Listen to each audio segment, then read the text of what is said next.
Akan tetapi sesudah aku bangkit, aku akan mendahului kamu ke Galilea.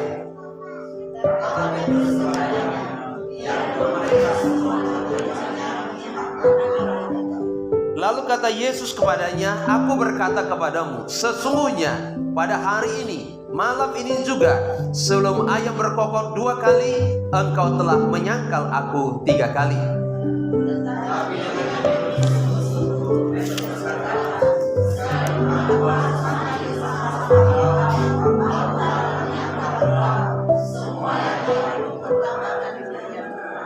Amin, firman Tuhan. Pernyataan Tuhan Yesus di dalam ayat yang ke-27 dikatakan begini. Lalu Yesus berkata kepada mereka, kamu semua akan tergoncang imanmu. Sebab ada tertulis, aku akan memukul gembala dan domba-domba akan tercerai-berai. Nah saudara, ini peringatan Tuhan Yesus pada murid-muridnya pada waktu itu, bahwa mereka akan tergoncang imannya. Nah kalau kita melihat berbagai macam pernyataan-pernyataan atau berita-berita yang kita lihat bahkan di tahun kemarin, bahkan sampai tahun ini pun, ya, bagaimana keadaan dunia, nah, bagaimana peristiwa-peristiwa yang akan terjadi, bahkan mungkin sudah terjadi, sehingga akan ada banyak orang yang akan tergoncang perekonomiannya, akan ada banyak orang yang tergoncang imannya. Nah Tuhan Yesus dulu memperingatkan murid-muridnya bahwa kamu semua akan tergoncang imanmu. Ketika Tuhan Yesus berkata bahwa kamu semua akan tergoncang imanmu, Petrus berkata, aku sekali-kali tidak akan tergoncang. Bahkan aku juga rela mati bersama dengan engkau, dikatakan. Seakan-akan Petrus ini agak membual lah sedikit, agak menyombongkan diri lah pada waktu itu, ya. Bahkan di dalam ayat yang ke-31 Petrus menegaskan kembali, tetapi dengan lebih bersungguh-sungguh Petrus berkata, sekalipun aku harus mati bersama-sama dengan engkau, aku tak akan menyangkal engkau. Ini pernyataan dari Petrus, ya, waktu belum terjadi apa-apa, saudara, ya, waktu belum terjadi apa-apa, semua bisa ngomong imannya kuat, semua bisa berkata, wah saya akan tetap bertahan, semua bisa menyatakan bahwa saya akan tetap setia karena belum terjadi apa-apa. Nah ini yang luar biasanya Tuhan Yesus. Belum terjadi apa-apa, Tuhan Yesus sudah memperingatkan mereka bahwa imanmu akan tergoncang. Seharusnya mereka bertanya, ya, dan merenungkan kenapa bisa tergoncang dan bagaimana bisa mengatasi goncangan itu. Tetapi Petrus langsung mengeluarkan statement, aku tidak akan tergoncang. Biarpun mereka semua tergoncang, aku tidak. Ya. Nah ini Bapak Ibu saudara kasih dalam Tuhan, seringkali kita juga begitu kan. Saya akan tetap setia kepada Tuhan, ya karena kita belum mengalami apa-apa, belum terjadi apa-apa, ya toh. Oh saya akan tetap kuat di dalam Tuhan karena belum terjadi apa-apa. Bisa kita mengeluarkan statement begitu, bisa kita mengeluarkan pernyataan apa saja yang menunjukkan iman kita ketika kita belum mengalami apa-apa, ya. Maka iman seseorang akan teruji dan diuji ketika ada masalah. Ketika ada persoalan, di situ baru akan terlihat benarkah imannya kuat, benarkah imannya teguh, atau ternyata juga akan mengalami goncangan. Nah, kita akan melihat 3 hal, ya. Mengapa iman murid-murid Tuhan bisa tergoncang seperti yang Tuhan Yesus katakan, ya? Mari kita melihat alasan yang pertama di dalam ayat yang ke-27 itu. Lalu Yesus berkata kepada mereka, kamu semua akan tergoncang imanmu, sebab ada tertulis, aku akan memukul gembala dan domba-domba itu akan tercerai-berai. Alasan yang pertama, ya, karena gembalanya akan dipukul. Berarti pemimpinnya akan mengalami masalah. Pemimpinnya akan mengalami sebuah peristiwa yang sangat memilukan. Ya kita tahu bahwa Tuhan Yesus sebagai gembala, pemimpin mereka akan ditangkap, akan disalib. Itulah yang akan membuat imannya murid-murid akan tergoncang. Pemimpin mereka, gembala mereka akan ditangkap, akan dipukul, dikatakan, ya, itu akan membuat domba-dombanya akan tercerai-berai. Nah, Nah saudara, goncangan-goncangan iman, ekonomi, goncangan apapun, bahkan ya berbicara tentang psikis, psikologi, bisa saja terjadi bagi setiap orang ketika apa? Pemimpinnya mengalami masalah. Keluarga itu bisa mengalami goncangan iman ketika sang pemimpin kena masalah. Karena suami sebagai seorang pemimpin dalam keluarga, ketika suami mengalami masalah atau kena masalah,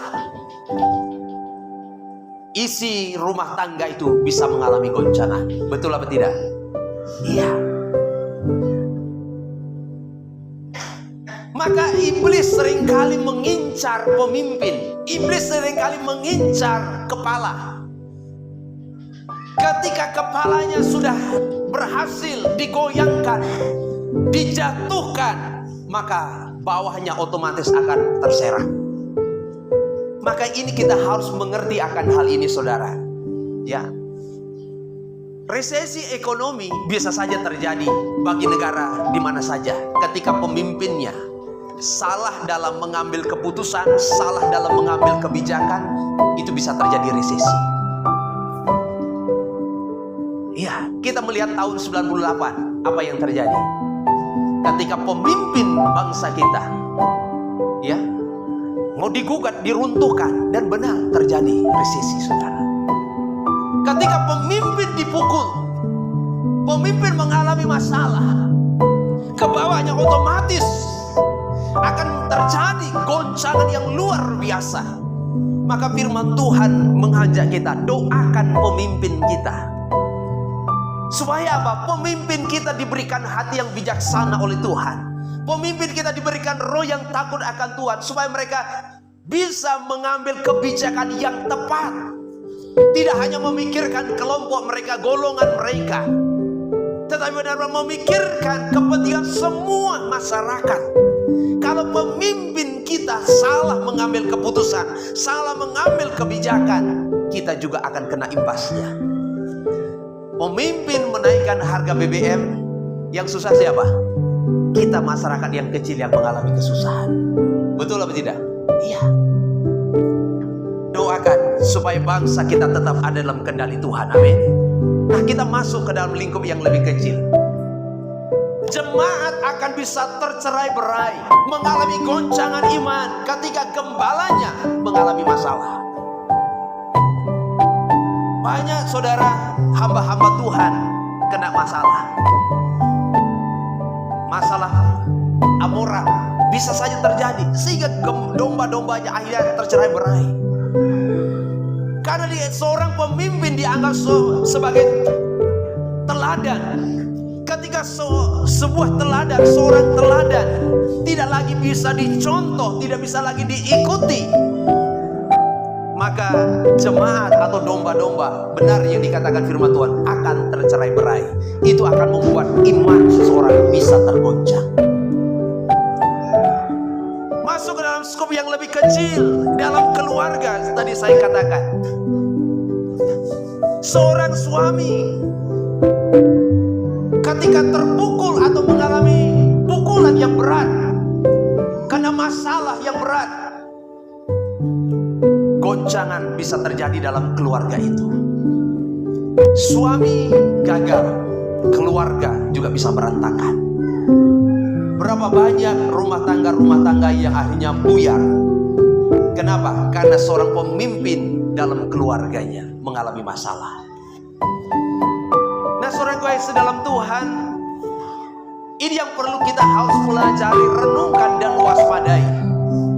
Supaya siapapun sebagai pemimpin dalam keluarga menjaga diri dengan baik, menjaga imannya dengan baik, menjaga prinsipnya dengan baik, supaya bertindak hati-hati, berlaku hati-hati dimanapun, dalam setiap pekerjaan, dalam setiap tindak tanduk kita berhati-hati. Karena kehidupan kita menentukan bagaimana keluarga kita ke depannya. Nah, maka saudara dalam keluarga harus saling mendoakan satu dengan yang lainnya. Amin. Ya, harus saling mendukung satu dengan yang lainnya, supaya jangan sampai terjadi goncangan-goncangan yang luar biasa. Kalau terjadi goncangan-goncangan iman, akhirnya apa yang terjadi? Membuat banyak orang akhirnya kehilangan pengharapan. Banyak orang kehilangan jati diri. Ketika terjadi goncangan, banyak orang bisa menghalalkan segala cara, bisa mencari cara-cara yang instan, mudah, menyimpang daripada kebenaran.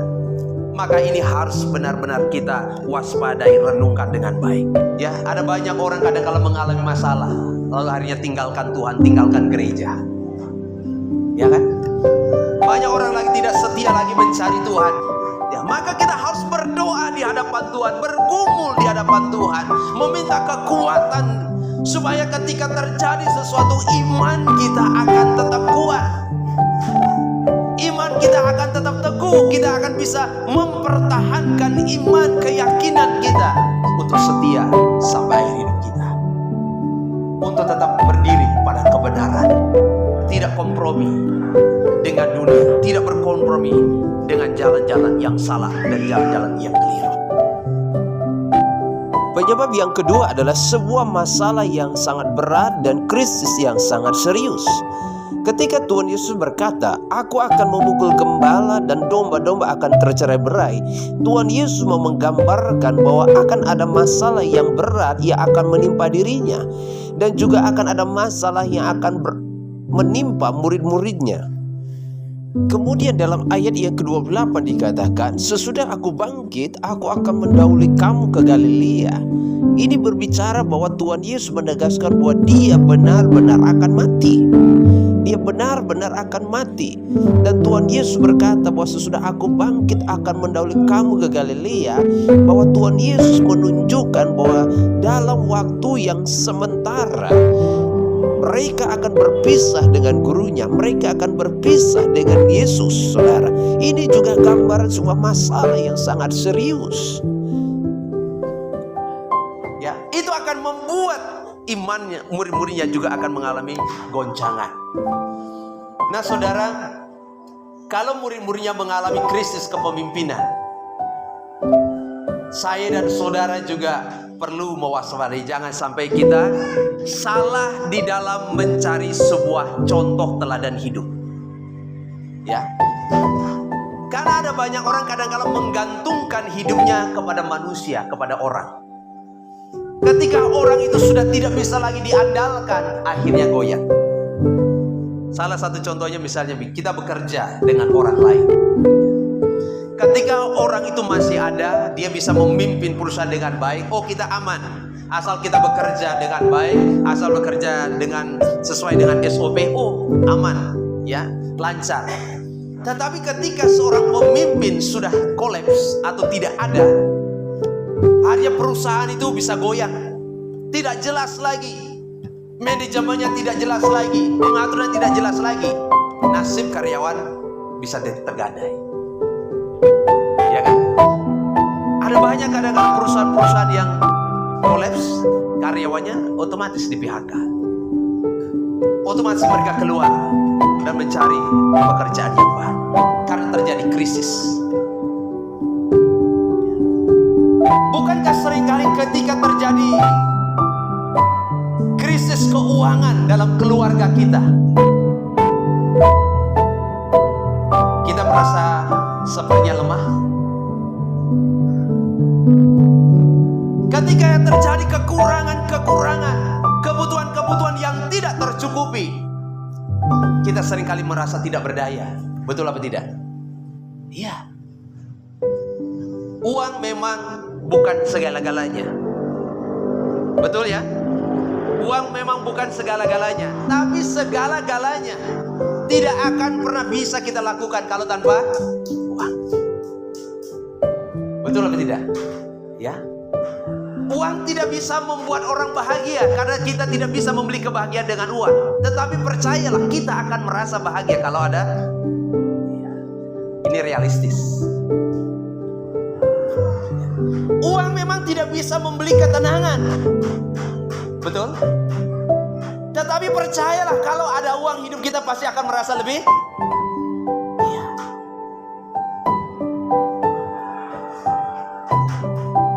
Uang memang tidak bisa membeli kedamaian. Tetapi ketika kita ada persediaan uang, kita akan merasa lebih damai. Tetapi ketika masalah finansial ini tidak ada, kemudian kebutuhan lebih besar daripada kemampuan kita untuk membeli misalnya. Nah, inilah yang bisa menyebabkan terjadi apa? Goncangan iman. Ketika kebutuhan mendesak, bahkan kita terdesak, lalu kemampuan tidak ada. Saya percaya di saat seperti itu bukan iman kita kuat, kita merasa lemah. Kita harus jujur saja, saudara, harus jujur. Amin. Iya. Bahkan kadangkala damai dan sukacita kita bisa saja hilang ketika terjadi krisis di dalam kehidupan kita. Coba saja, ya, kalau bapak saudara ada uang, misalnya, ya 1 juta sajalah ada uang. Kira-kira kita bisa senyum lebar apa tidak? Hah? Bisa senyum lebar. Coba kalau di kantong tidak ada uang sama sekali, masih bisa senyum? Hah? Masih bisa senyum apa tidak? Ya. Kadang-kala dipaksa-paksa, dipaksa-paksa senyum. Nah, maka krisis ini yang seringkali menyebabkan goncangan iman. Nah, maka dari itu ini yang perlu kita harus waspadai dan renungkan dengan baik. Ayub diuji oleh Tuhan, diizinkan terjadi krisis di dalam keluarganya. Tujuan iblis apa? Supaya imannya kepada Allah jadi goyah.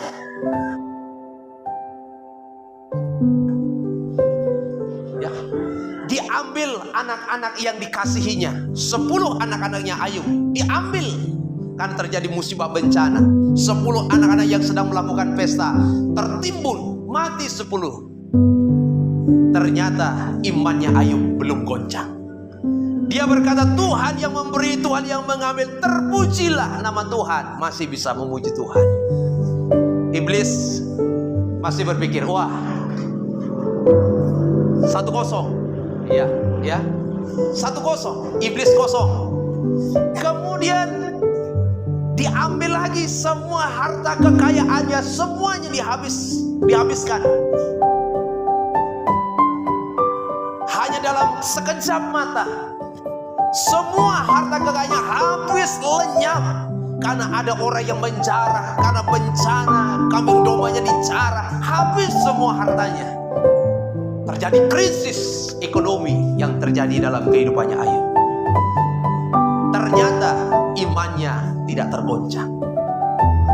Ayub imannya tidak tergoncang, saudara. Dia tetap bisa berkata, Tuhan yang memberi, Tuhan yang mengambil, terpujilah nama Tuhan. 2-0. Iblis kosong, saudara. Kemudian yang ketiga, diambillah kesehatannya. Kesehatannya diambil. Ayub mulai muncul borok gatal. Saking gatalnya tidak kuat digaruk dengan tangan, dia ambil beling untuk menggaruk badannya itu. Kemudian dia tutupi dirinya dengan abu dan debu. Dia mengenakan kain kabung. Ternyata imannya Ayub tidak tergoncang. Ini yang luar biasa, amin. Yang tergoncang ternyata iman istrinya. Nah, saudara, iman istri Ayub yang mulai tergoncang. Dalam kesusahan, penderitaan, krisis yang terjadi, istrinya Ayub berkata, masihkah engkau bertekun dalam kesalehanmu? Lebih baik kutukilah Tuhan Allahmu dan matilah. Wah, istrinya Ayub yang goncang ternyata. Ya, istrinya Ayub goncang imannya. Tidak tahan menghadapi masalah, tidak tahan menghadapi kesusahan, tidak tahan menghadapi krisis yang berat, yang selama ini sudah hidup dalam kemapanan, hidup serba kecukupan, tiba-tiba hidup dalam kekurangan. Bahkan orang yang dijadikan tumpuan hidup, ya, yaitu Ayub, sakit. ia tidak bisa berdaya apa-apa. Dia hanya sibuk menggaruk badannya saja, sehingga keluar kata-kata yang sangat menyakiti hatinya Ayub. Masihkah engkau bertekun dalam kesalahanmu? Lebih baik kutukilah Tuhan Allahmu dan matilah. Kalau mati kan bisa cari suami baru lagi. Imannya istrinya tergoncang, saudara. Karena krisis, karena masalah. Ada orang yang mengalami masalah, imannya kuat. Tapi ada orang yang mengalami masalah, imannya bisa tergoncang. Nah, sekarang bagaimana kita bijaksana dalam menjalani kehidupan kita? Bagaimana kita bisa menata, mengelola keadaan dengan baik, supaya jangan sampai karena situasi keadaan yang terjadi dalam hidup kita, lalu iman kita mulai goncang. Kita bijaksana menata kehidupan, bijaksana menata berkat-berkat Tuhan. Yusuf ketika dia berada di Mesir, saudara, dia diberikan hikmat oleh Tuhan luar biasa. Yusuf itu adalah pribadi yang takut akan Tuhan. Dia percaya kepada Tuhan, tetapi dia hidup di tengah-tengah orang yang tidak percaya kepada Tuhan. Kita tahu Yusuf mengalami proses yang begitu berat sampai akhirnya dia diangkat menjadi orang yang besar di Mesir. Dia bijaksana mengatur setiap berkat-berkat yang ada. Ya, ketika terjadi panen, Yusuf membuat lumbung-lumbung persediaan. Dia menyimpan investasi. Dan ketika terjadi masa kesusahan yang besar, orang-orang Mesir semuanya terpelihara. Termasuk saudaranya, bapaknya pun datang ketika dalam kekurangan. Yusuf juga akhirnya bisa menolong mereka, menyelamatkan mereka. Kenapa? Mereka bijaksana dalam mengatur setiap berkat-berkat yang Tuhan berikan. Untuk menghindari krisis.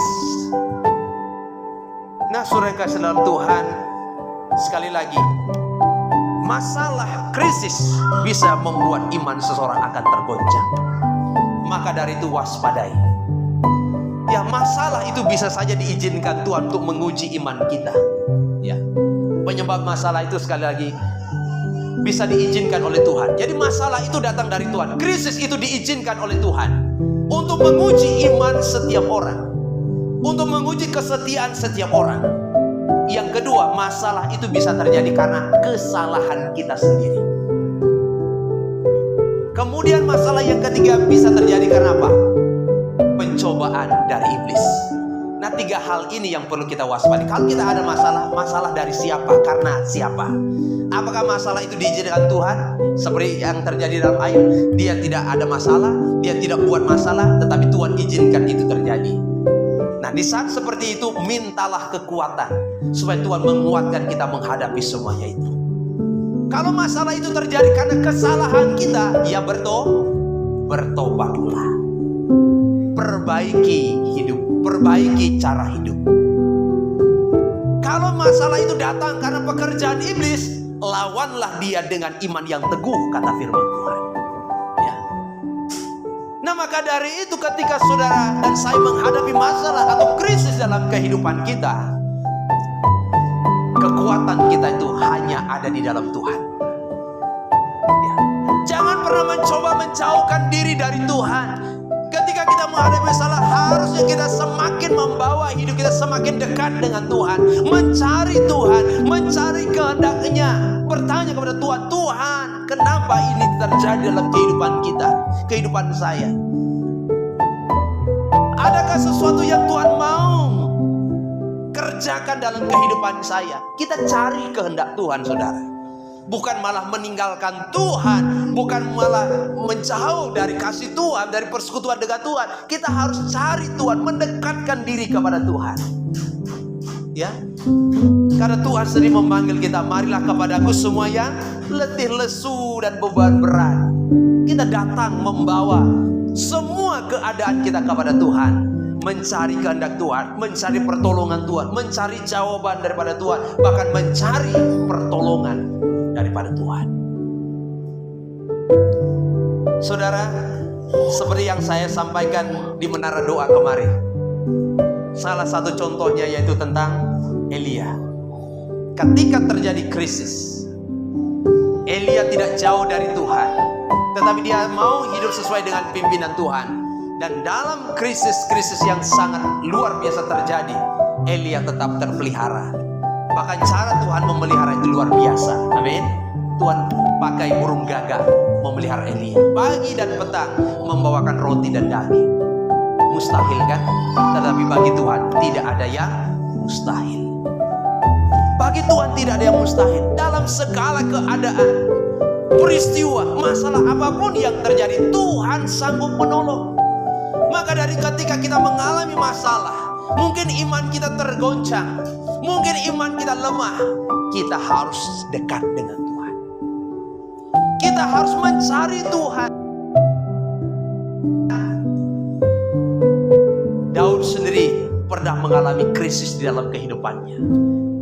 Sejak dari muda, Daud sudah diurapi menjadi seorang raja, tetapi tidak secara instan, tidak serta-merta dia menjadi raja. Dia mulai dimusuhi oleh Saul, oleh mertuanya sendiri. Daud ada masalah, pelariannya itu hanya kepada Tuhan. Karena ada banyak orang kadang-kala ada masalah, dia pergi lari ke diskotik, dia pergi lari ke klub malam, dia pergi lari mabuk minum, ya, bukan menyelesaikan masalah baru yang terjadi. Daud ketika ada masalah larinya kepada Tuhan. Hanya dekat Allah saja aku tenang, daripada nyala kekuatan. Wah, luar biasa cara Tuhan, cara Daud, ya. Ya, kalau kita melihat Tuhan Yesus sendiri, Tuhan Yesus sendiri di Taman Getsemani, dia tahu bahwa sebentar lagi dia akan menghadapi masalah yang berat sekali. Tekanan yang akan dia hadapi. Tuhan Yesus pergi kemana? Dia pergi berdoa. Awalnya dia pergi seorang diri berdoa, Tuhan, jikalau mungkin cawan ini lalu daripadaku, tetapi bukan kehendakku yang jadi, biarlah kehendakmu yang jadi. Lalu dia pergi lihat murid-muridnya tertidur. Hai, berdoa dan berjaga-jagalah bersama dengan aku, dikatakan. Lalu dia kembali lagi berdoa dan mengucapkan hal yang sama, Tuhan, jikalau mungkin cawan ini lalu daripadaku. Tetapi tidak ada jawaban daripada doanya Tuhan Yesus. Artinya apa? Cawan itu harus tetap dia minum.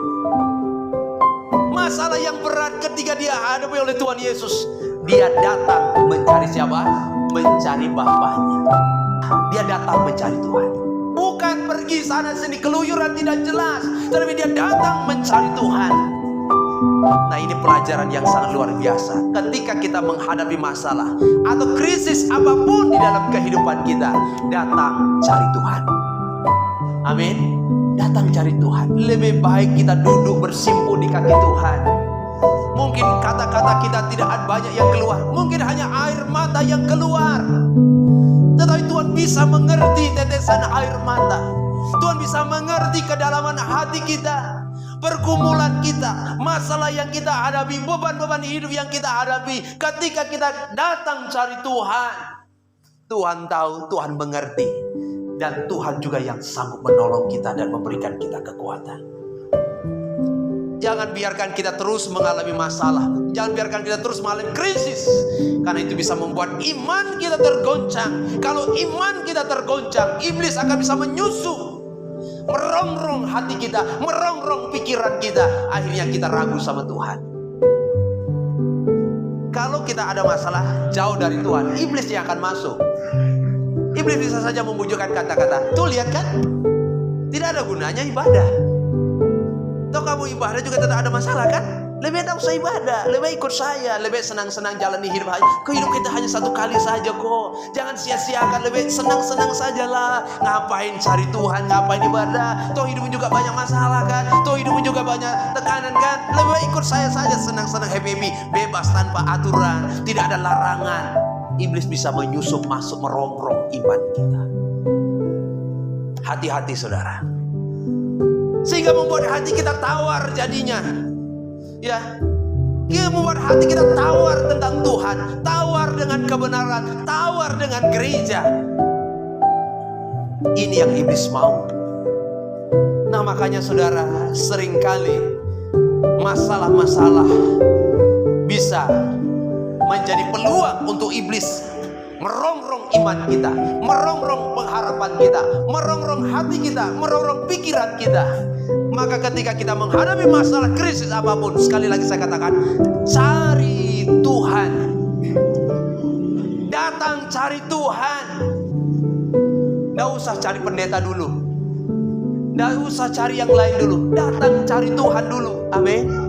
Iya saudara, cari Tuhan dulu. Cari kehendak Tuhan, cari pertolongan Tuhan, cari kekuatan Tuhan. Kalau murid tidak bisa, oke, sampaikan kepada orang lain. Tolong dukung saya dalam doa, bantu saya dalam doa, topang saya dalam doa. Saya ada masalah ini. Tetapi setidaknya langkah pertama yang sudah saudara lakukan adalah datang cari Tuhan dulu. Ya, semua masalah bisa diselesaikan oleh Tuhan. Amin. Ya, tidak ada yang mustahil bagi Tuhan. Ketika Tuhan bertindak, tidak ada yang bisa menggagalkannya. Ketika Tuhan sudah membuka pintu, tidak ada yang bisa menutupnya. Maka carilah Tuhan terlebih dahulu. Amin. Dalam setiap masalah kita. Nah ini yang kedua. Ya, krisis atau goncangan iman bisa terjadi ketika seorang pemimpin dipukul atau mengalami masalah. Yang kedua, ketika terjadi masalah atau krisis. Kemudian yang ketiga, goncangan iman bisa terjadi ketika kenyataan tidak sesuai dengan harapan. Kenyataan tidak sesuai dengan harapan. Murid-muridnya berpikir bahwa Yesus ini akan menjadi raja. Ia akan memulihkan Israel. Ia akan menegakkan kerajaannya dan memulihkan keadaan secara politik. Ternyata berbeda dengan kenyataan. Yesus ini akan menjadi orang yang memiliki kekuasaan. Maka murid-muridnya akan menjadi orang nomor 2, nomor 3 dan lain sebagainya. Maka pernah murid-muridnya bertengkar. Ketika engkau menjadi raja, ya, mereka bertengkar tentang jabatan posisi karena mereka berpikir bahwa Yesus ini akan menegakkan kerajaannya di bumi, akan menggulingkan kekaisar Romawi pada waktu itu. Itu harapan mereka. Sehingga mereka ketika mengikuti Yesus, mereka setia. Kenapa? Pikir mereka, oh kalau Yesus nanti akan menjadi raja, wah saya pasti akan menjadi orang hebat. Bayangkan nelayan akan menjadi orang hebat. Maka ketika Yesus disambut itu, oh sana, diberkatilah dia yang datang. Sebenarnya pikiran mereka apa? Oh Yesus ini akan jadi raja, saya akan mendapatkan posisi. Yang lain bilang, oh saya akan dapatkan proyek, oh saya akan dapatkan kursi ini. Itu harapan mereka secara duniawi. Tetapi ketika Tuhan Yesus berkata, aku akan ditangkap, aku akan mati, aku akan bangkit pada hari yang ketiga, imannya mulai goncang. Ternyata berbeda dengan yang mereka harapkan. Nah saudara, seringkali goncangan iman bisa terjadi dalam hidup saya dan saudara ketika kenyataan tidak sesuai dengan harapan. Ini terjadi kesenjangan. Ya. Harapan di tahun ini ingin hidup lebih baik, ingin menata keluarga lebih baik, tetapi kenyataannya tidak sesuai. Ini bisa jadi masalah. Kesenjangan antara harapan dengan kenyataan bisa membuat iman seseorang tergoncang. Nah maka dari itu ketika kita memiliki sebuah harapan, memiliki sebuah keinginan, jangan lupa bahwa harapan dan keinginan itu kita harus bawa kepada Tuhan. Supaya kita belajar berkata, Tuhan ini keinginanku, ini harapanku, bukan keinginanku yang jadi, tetapi biarlah kehendak-Mu yang jadi. Sehingga kalau itu tidak menjadi kenyataan, kita tidak kecewa saudara. Kita tidak kecewa, kita tidak tinggalkan Tuhan. Ada banyak orang kecewa dengan Tuhan karena dia berpikir, oh ketika saya dekat dengan Yesus, sungguh-sungguh mencari Yesus, saya pasti akan mengalami mujizat Tuhan. Ternyata dia tidak mengalami mujizat apa-apa. Ya, kenyataan, harapan dengan kenyataan berbeda. Akhirnya mulai imannya tergoncang. Ya. Karena banyak orang berpikir, oh ikut Tuhan itu pasti akan diberkati. Belum tentu. Oh ikut ikut Tuhan pasti masalah saya akan dibereskan oleh Tuhan. Belum tentu. Hidup saya pasti akan mengalami mujizat. Belum tentu, saudara. Coba kita renungkan. Saudara mencari Tuhan untuk apa? Hah? Saudara mencari Tuhan untuk apa? Apakah untuk diberkati? Tidak cari Tuhan pun saudara bisa diberkati. Amin. Iya, bisa. Saudara cari Tuhan untuk apa? Untuk kaya. Orang yang tidak kenal Tuhan lebih kaya daripada kita. Betul apa betul? Saudara cari Tuhan, supaya saya sembuh. Tidak perlu cari Tuhan, pergi saja ke dokter, saudara bisa sembuh. Lalu saudara cari Tuhan untuk apa?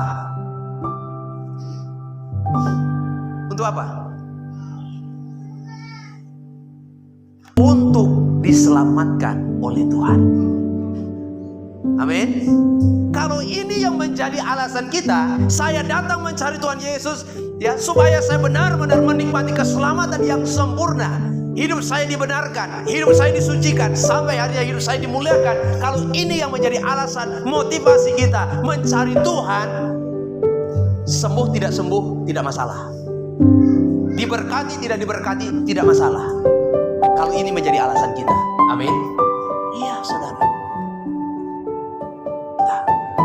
Nah, maka dari itu saudara kasih dalam Tuhan, mari kita sekarang belajar hidup menguatkan iman kita.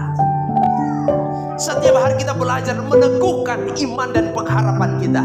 Sekalipun kadangkala antara iman tidak sejalan dengan apa kenyataan hidup kita, jangan kecewa, jangan putus asa. Teruslah berharap kepada Tuhan. Karena pengharapan kita bukan dunia ini. Pengharapan kita adalah rumah Bapa, hidup yang kekal. Amin. Ya, rumah Bapa, hidup yang kekal. Nah, oleh karena itu, ketika kita menghadapi masalah, krisis, persoalan, ataupun kenyataan-kenyataan yang pahit, perkuat iman kita di dalam Tuhan. Perbaharui motivasi kita di dalam mencari Tuhan. Jangan sampai motivasi kita mencari Tuhan, kita masih saja memikirkan diri kita sendiri. Masih saja memikirkan perkara-perkara dunia. Kita sudah hidup di zaman-zaman akhir.